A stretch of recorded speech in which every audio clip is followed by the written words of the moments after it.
नमस्कार मित्रों, मारी चैनल में तमारुं स्वागत है।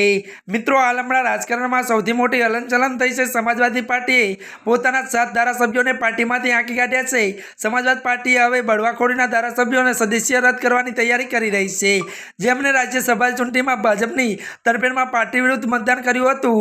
વાસ્તવમાં સાપાના 7 ધારાસભ્યોએ ભાજપની તરફેણમાં મતદાન કર્યું હતું।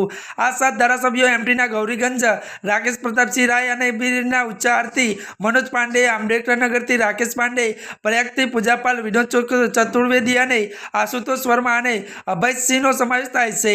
રાજ્યસભાની ત્યારે 15 બેઠકોમાંથી ત્યારે મિત્રો 27 ફેબ્રુઆરી ચૂંટણી યોજાઈ હતી, જ્યારે 56 બેઠકોમાંથી 41 બેઠક પર ઉમેદવાર બિનહરીફ ચૂંટાયા હતા। આજે લોકસભા ચૂંટણીના પરિણામોનો ચોથો દિવસ છે। ઇન્ડિયા એરલાઇન્સમાં હલનચલન સતત ચાલુ છે। મહારાષ્ટ્રના સાંગલીથી ચૂંટણી જીતેલા વિશાલ પાટીલ કોંગ્રેસ અધ્યક્ષ મલ્લિકા ખડગેના મળ્યા હતા અને કોંગ્રેસ અને એનડીએના બ્લોક માટે સમર્થન આપ્યું હતું, જાહેર કર્યું હતું। અને ત્યારે બીજી બાજુ કમલનાથે કહ્યું કે અમે ચંદ્રબાબુ નાયડુ અને નીતિશ કુમાર પર નજર રાખી રહ્યા છીએ। ત્યારે મિત્રો આજના માટે આટલું જ। અમારી ચેનલમાં નવા હોય તો અમારી ચેનલને લાઈક, શેર અને સબસ્ક્રાઈબ કરી દેજો। ધન્યવાદ।